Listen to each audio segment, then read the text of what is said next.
রক্তদান শিবির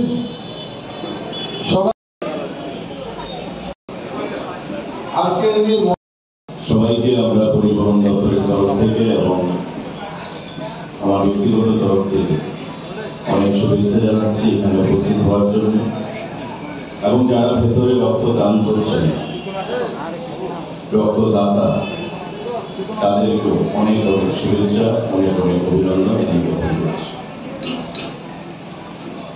আজকের এই রক্তদান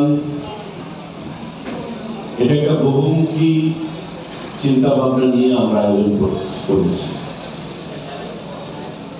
কারণ আমরা প্রায় সময় দেখি যে শ্রমিক যারা পরিবহন ব্যবস্থার সঙ্গে যুক্ত, এটা মালিক পক্ষ হতে পারে এবং শ্রমিক পক্ষ হতে পারে, যারা পরিবহন ব্যবস্থার সঙ্গে যুক্ত, রাজ্যের পরিবহন ব্যবস্থাকে সুদৃঢ় করার ক্ষেত্রে তাদের একটা ভূমিকা থাকে। এবং আমাদের রাজ্যে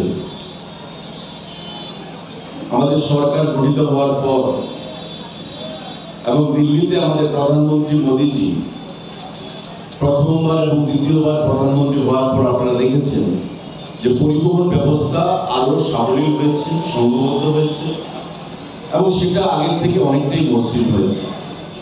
আমাদের ন্যাশনাল হাইওয়ে একটা ছিল, আজকে 6টা ন্যাশনাল হাইওয়ে হয়েছে এবং যানবাহনের সংখ্যা বৃদ্ধি পেয়েছে।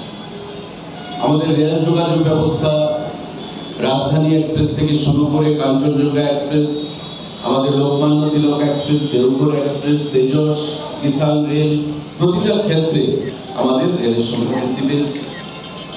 বিমান পরিষেবার ক্ষেত্রে আমাদের বিমান পরিবহন আগের থেকে নাম্বার অফ ফ্লাইট, বিমানের সংখ্যা বৃদ্ধি পেয়েছে, এবং ভবিষ্যতে জল পরিবহনের যে ব্যবস্থা, সেই ব্যবস্থা নিয়েও আমাদের চিন্তা ভাবনা চলছে, কাজ দ্রুত গতিতে চলছে। তো পরিবহন অর্থাৎ এই নয় যে শুধু সড়ক পরিবহন, গাড়ির মালিক পক্ষ বা শ্রমিক পক্ষ। পরিবহন ব্যবস্থাকে যদি আমার বলতে হয়, বিমান পরিবহন বলতে হবে, রেল পরিবহন বলতে হবে, সড়ক পরিবহন বলতে হবে, এবং জল পরিবহন বলতে হবে। সমস্ত সিস্টেমটা নিয়ে আমাদের পরিবহন ব্যবস্থা।